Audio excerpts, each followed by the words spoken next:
want to know where you can find the best rice and curry. What is up guys, and welcome back to my channel. In this video I'm sharing with you our favorite rice and curry spots here in Colombo. And if you really want to get a flavor of the culture, I would say eating your way through the different communities' impact on our food is the best way, without a doubt. We are going to be trying the Kidu Rice, Ranbath Organic, Biryani, curry pot, the lump rice. Let's go and check it out. The reason that we have decided to do this video is because we realized that most people who are not from Sri Lanka, rice and curry is just an umbrella term, and it's easy to assume that rice and curry is just one dish. But the reality is that rice and curry is such a complex, multifaceted dish, and it's because of the fact that we have a variety of different grains of rice that are grown in Sri Lanka and consumed. We have an insane number of veggies and meat curries and preparations, different preparations for each curry, that when you mix it and combine it in different ways, it yields different flavor profiles. So we thought it would be a really great idea to compile this list of the best rice and curry spots that we have come across in Colombo, and they all have a variation to them, which makes it interesting for you if you're spending a couple of days to grab lunch in these places. Rice and curry is a truly Sri Lankan dish, and over the years it's something that each culture within Sri Lanka has created a rendition for themselves, and within each culture there's a variety of styles that rice and curry branches out into even further. Today we are going to be trying the Muslim version of rice and curry. It is just one of the many types that each culture has, but this one is called the Kidu Rice.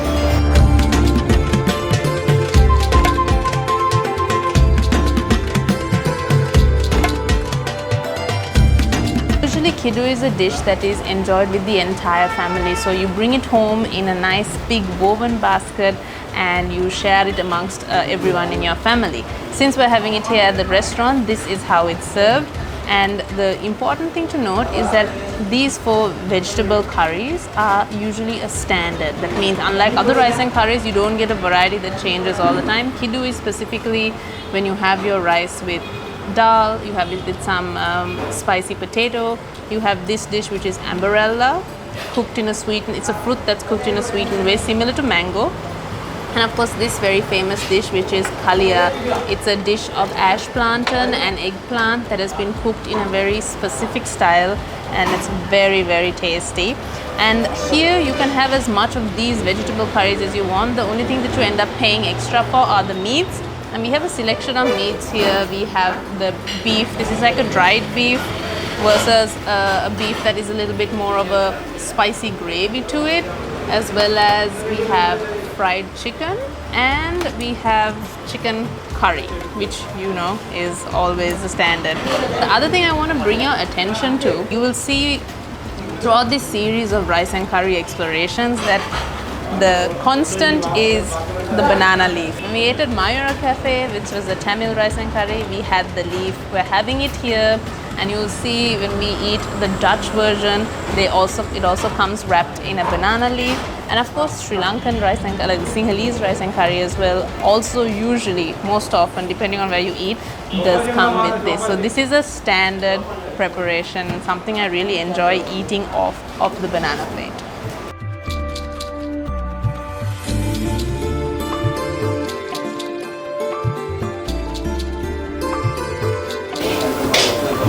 So one thing to note when you're eating at Muslim eateries or a Muslim food shop of any sort, the way they do it is that they come and leave everything available on your table. They only charge you for what you actually eat. So don't feel overwhelmed that you have to eat everything. You don't.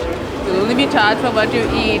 There is a stereotype about the Muslim community, and that is that they are very good businessmen. And this is stemming from the fact that they came to Sri Lanka as merchants mostly.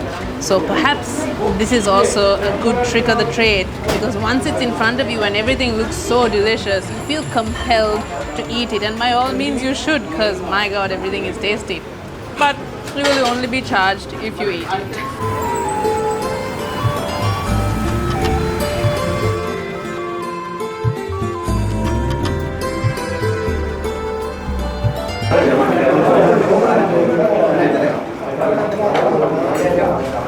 Another spot that is highly recommended by the people is the Mayura restaurant that is near the Kovil. And Shayan is having their crab, I'm having their mutton. This is the size of their omelette, and you'll be happy to know that even though it is a very small area with the open view, they have a bit of AC going as well, which is very much appreciated on a hot day. They are packed and busy. Like, we had to stay outside for a table to clear, and they've been very kind, seated us as quickly as possible. You might have to share with people as well, but let's dig in. It looks amazing.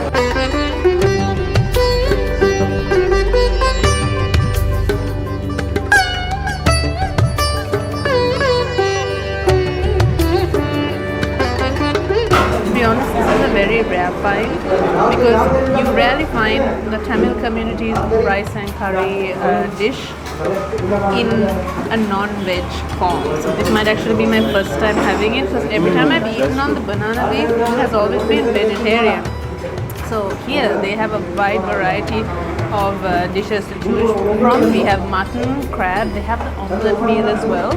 And they have the fish meal, the fried meal, the chicken meal, the cuttlefish, and the prawn one. So there's a variety here, and if you don't eat meat, you can still come here and have the basic, which is they give you 3 veggie curries, the dal curry, the carrot curry, as well as the bean curry, which came with some sprats that are cooked in it. So you could just not have that, I suppose. Vegetarian curries, other than your main meat, you can't choose that, unlike the other places on our lists. However, these guys specialize in very, I think, delicious main meat curries, so that's their specialty. It's very authentic because just like in Jaffna, we have the water that's given out of the silverware, which is very nice. So you get a very good experience here, very different from the usual rice and curry spot. You can tell from how busy it is behind me that it is very good. It's really nice crab. Obviously, I've had better crab, but for this sort of thing, it's really nice. Comes with a spicy curry, and yeah, overall, I would say it's pretty good. One thing that we absolutely recommend when you're in Sri Lanka is you have to try eating like the locals, and that means eating with your hands, especially when it comes to rice and curry. And you don't have to worry about this, because wherever there's rice and curry, there's always going to be a place for you to wash your hands. There's always going to be soap provided. So it is a very hygienic way, and we do have certain rules and manners that are incorporated in eating rice and curry. For example, your hands should always be like this or like this. You know, you should never be eating your rice and curry like this. Those are the things my grandma taught me. And what you want to do is you want to attempt to get a little bit of rice and mix in a little bit of all of your different curries into a nice combined mouthful, and then that's how you eat it, and that's the way that you get the proper flavor. And you can argue with me and say that yes, you can do that with a fork and knife as well, and you can, and there are plenty of times that I choose to eat with a fork and a spoon as well. However, it always tastes best when it is mixed with your hand. I don't know the exact science or why it is. I do believe it has something to do with having this intimate connection with your food, having the warmth of your fingers warm the food and mix it all together. Food tastes even better when someone who loves you feeds you as well. That's why when your mom or your dad feeds you, everything just tastes so much better. There is intention, and it's something very special, and we recommend that you try your hand at it, pun intended, when you're in Sri Lanka, because if you were in Japan, you wouldn't be eating sushi with a fork and a knife, would you? You'd be using a chopstick. That's how you get the real cultural experience. So we definitely recommend that you try eating with your hands as well.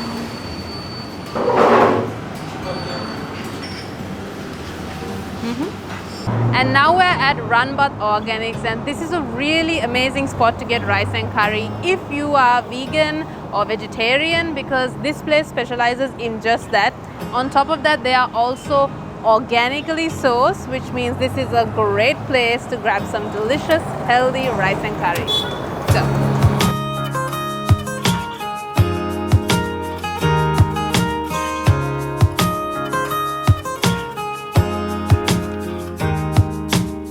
Everything that's sourced by Ranbath Organics is grown in their own certified organic farms and is completely vegetarian, vegan, and gluten-free. And this is the wonderful thing about Sri Lankan cuisine, is that a place like this is not veganizing Sri Lankan cuisine for travelers. It's simply a way that Sri Lankans, being a majority Buddhist country and having all the vegetarians, have always eaten like this, as the Sri Lankan diet is very easy to turn into a vegan, vegetarian friendly diet. You just omit the meat, everything is made out of coconut milk, and you have a variety of very obscure and rare greens and vegetables, tropical vegetables that are super good for you and available all year round for most of the time. So that is the strong point of Ranbath Organics. And one more thing that I really enjoy about Ranbath is that they have two options for your rice serving. Usually when you go to a rice and curry shop in Colombo or in Sri Lanka, anywhere, they give you a heaping mountain of rice and some veggies on the side. And it's such a waste for someone like me because I don't eat such a big portion. But here, they have a small cup for people like me who want to have less rice and more veggies, and they'll even compensate if you go for the smaller rice portion by giving you larger veggie portions, and you get 5 curries to choose from, which is very plentiful, I would say. So today I'm having the organic red rice, I'm having Gotikola Centella Sambal, all-time favorite, which is jackfruit curry. This one is a mix, I believe, of kehelmo, which is banana blossom. This is a mix of chickpeas and eggplant. This is a fry made with nuts and a karapincha, which is curry leaf, roasted or batter fried, crumb fried aubergine. Served on a beautiful woven plate on a negum kole, just like how Sri Lankans way back in the day used to. All of this is sustainable, you can throw it away and it's not going to be around for 400 years. I just think that's wonderful that we can turn back to our roots and be more sustainable as well. So I love the example that these guys are setting. It's not just the fact that they're vegan, vegetarian and organic that sets them apart from the other rice and curry shops. They carry this theme throughout their business because it extends even to sustainability and reusability of their cups. You know, they're curl protector approved, they have no plastic straws or bags or anything. And it's very traditional. It's very turning back to our roots. Here you have your water served in a polished coconut shell. And of course, I love it when water is served in a clay pot like they used to be back in the day, because water from a clay pot just tastes so good. And it's always the perfect temperature, not too iced and not warm at all. They also have this fantastic shop here, which after a meal you can kind of peruse and pick up a few hand-woven items, some clay pots and bottles, etc. Even cute little handbags and gifts that you can acquire when you come here. So I think that if you are someone who is interested in traditional Sri Lankan skills like bag weaving and even pottery, this is a place that you can actually pick up a few of those things if you've already missed it on your trip around the island. So overall, very unique and I love it. The food is really tasty. You don't miss having meat at all. There's something about eating fresh, organic, vegetarian curries that it really fills you up and it hits all your satiety points. So you feel good and it's a good meal. If you're enjoying this video and would also like to know of the best street food that you must try in Colombo, do check out the previous vlog as we explore the best street food in Colombo. So now we're at another highly recommended rice and curry shop, and it was recommended on our Instagram by a lot of people, Praneeth's rice and curry shop. So we're going to go in and see what it's like.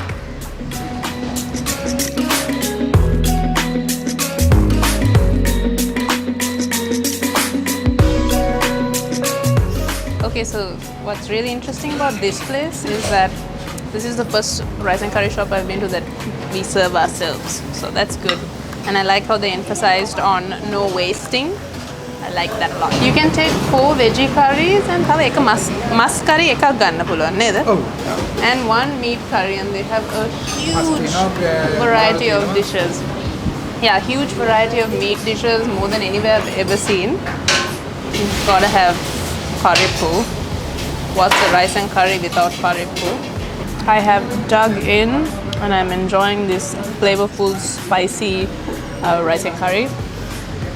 This place might spook you as soon as you come. You might feel like maybe the hygiene is not right upon your first look.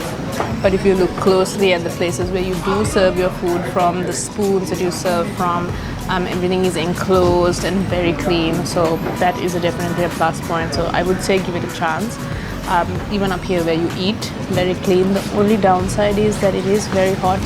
There isn't a fan, so you might want to take takeaway, and this place seems very popular for takeaway because I can see a lot of Uber drivers coming in and out. My dish costs about $700, which is just over $2, Pressure? $2, and that's for 4 veggies only. Usual plate is 4 veggies plus one type of meat, and then maybe another 50 rupees for every other veggie or meat that you want.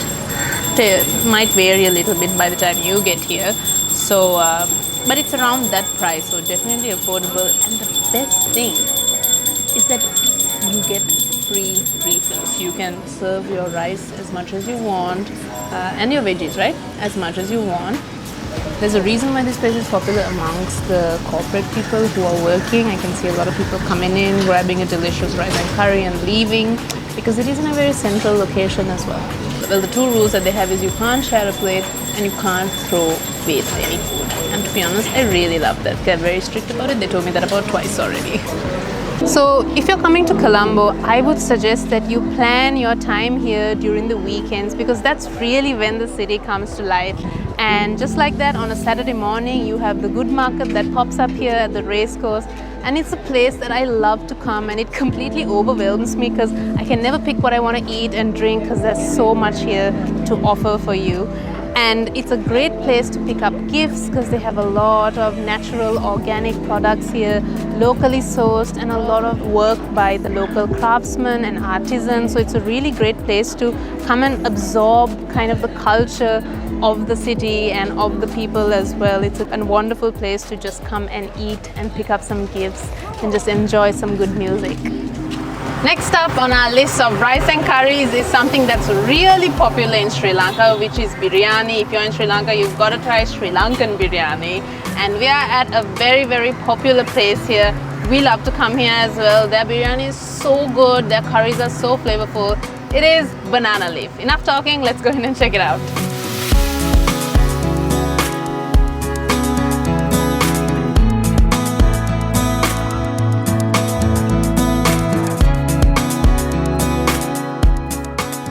Biryani is a dish that you can find all over the island, and everyone has their own way of making it, and they have their own favorite places that they like to have it in. By no means are we saying this is the best biryani on the island. However, if you are in Colombo and you want to get a quick taste of biryani, this place is smack dab in the middle of the city, right here in Kolpiti, and it's an easy place to come and find a good biryani. And they have a buffet, which means you can try a few different variations, a few different types of curries that usually go with this. For example, this curd mutton, this thing right here that I'm eating, this is cooked to perfection. It tastes absolutely amazing, and I've never tried it anywhere else except right here at Banana Leaf. And it comes with a few different variations. They've got crab, they've got fried chicken, they've got masala chicken, and the mutton comes in 3 different ways, which is like a curd mutton, a pepper mutton, and like a spicy mutton. So there's a lot going on. Of course, when you ask for your rice, which is your biryani rice, you get the staple dishes. You get some chicken gravy, you get this spicy chili paste, and then you get some green peas. So these 3 dishes are standard with your biryani. And then on top of that, you select the meats you want, meat or meats multiple. And of course, you get to eat on an actual banana leaf, otherwise they shouldn't call this place banana leaf. And double that, your banana leaf is rested on a fake banana leaf plate as well, so banana leaf with 2. Good to mention that this place is air conditioned, so when you've been out and about around Colombo and you're sweating and you want to grab lunch in a nice cool place, this is going to be that place. And also it's quite clean, and they have a juice bar. That's the noise, that's the juice bar. So yeah, I think you should definitely check this place out if you want to try the flavors of biryani in Sri Lanka.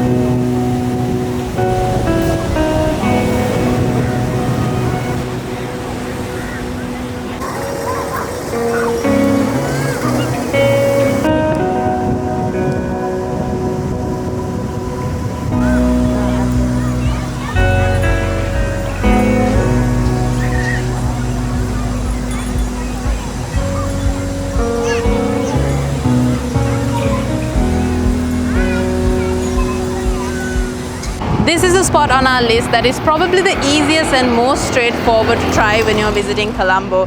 We're at Curry Pot, and this is a very popular rice and curry spot here in Colombo. We visit this place at least once a week, and they have really delicious food. So let's go in and see what they've got to offer today.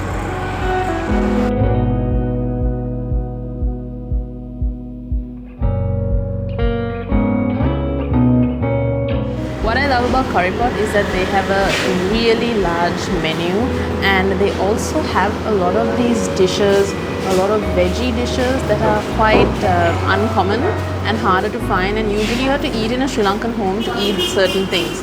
So it's good to eat out and get these exotic vegetable curries that are found all over the island and usually in your home out and available for anyone to eat. So that's something that I really love. They have a number of meats to choose from fish, prawn, mutton, as well as their fried fish is also very tasty. You can add on an egg if you like. So usually it's one meat and about 4 curries. And the really nice thing is when you come to eat here with a lot of people, at the end when you bring your plate to the table, you can see how each person's plate is completely different from the other one based on their preferences. And even when I eat every single time here, it's different. It's always different because the combinations change, so the flavors always change. So it never gets old, and that's why we come here once a week. If you're enjoying this video so far, make sure you hit that subscribe button so that you will see our next video, which we're filming right now, and that is the best restaurants in Colombo that you must try. So far in this video, we've been able to show you how the Sinhalese enjoy their rice and curry, the Muslims enjoy their rice and curry, and the Tamil community enjoys their rice and curry. But we couldn't close this video off without showing you how the Dutch community or the descendants of the Dutch community here in Sri Lanka enjoy their rice and curry. And this is an important one because they have an all-time Sri Lankan favorite on their corner, and that is the lump rice. So let's go and check it out.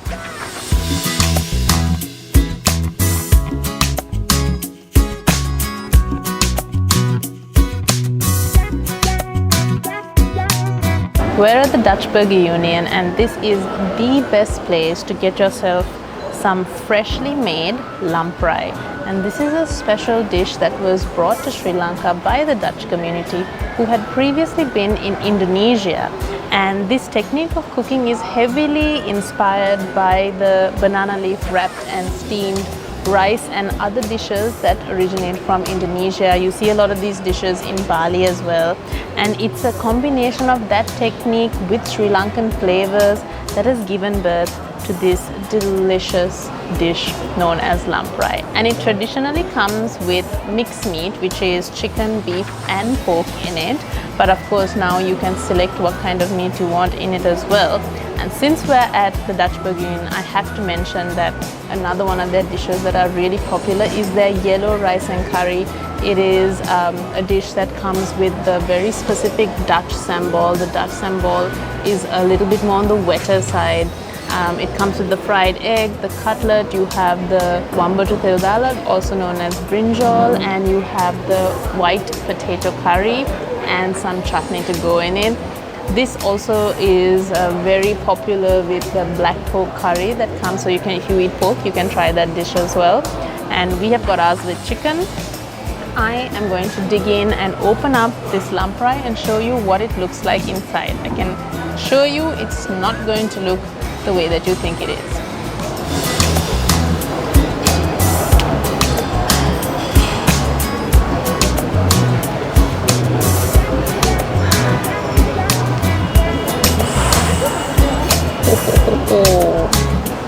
Now this dish is cooked in a meat broth, and it is steeped for a really long time. It has a very unique flavor. There's no other rice and curry in Sri Lanka that will give you this flavor. And even though Dutch Burgher Union doesn't have a buffet like all the other places we have gone to, we just could not complete this video without adding this to the list. This is an all-time Sri Lankan favorite. Thankful to the Dutch and the Indonesians for inspiring and bringing this dish to Sri Lanka. Inside we have brinjal. As you can see, this is a favorite. And then you have the chicken as well as some chicken balls and a sambal to go with it. And the really great thing about lamprey is that the rice has so much flavor in it just by itself. You can eat the rice alone. So altogether, it's a very explosive party in your mouth for sure.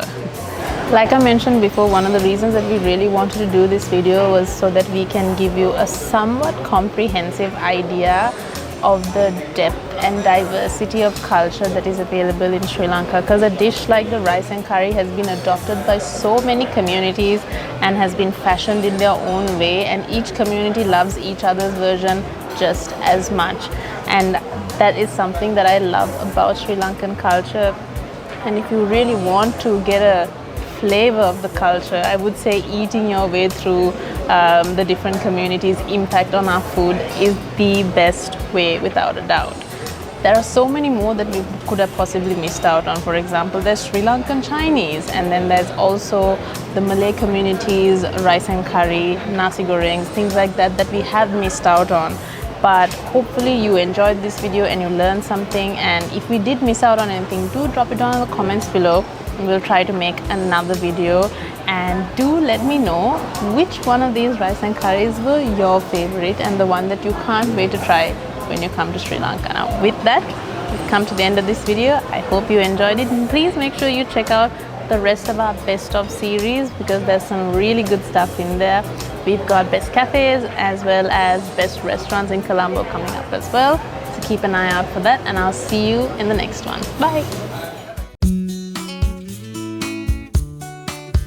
And of course, without a doubt, the best rice and curry that you will ever have is at a local's home. And if you do get the choice of eating at someone's house, make sure you take it, because it's going to be the best rice and curry that you possibly have in Sri Lanka.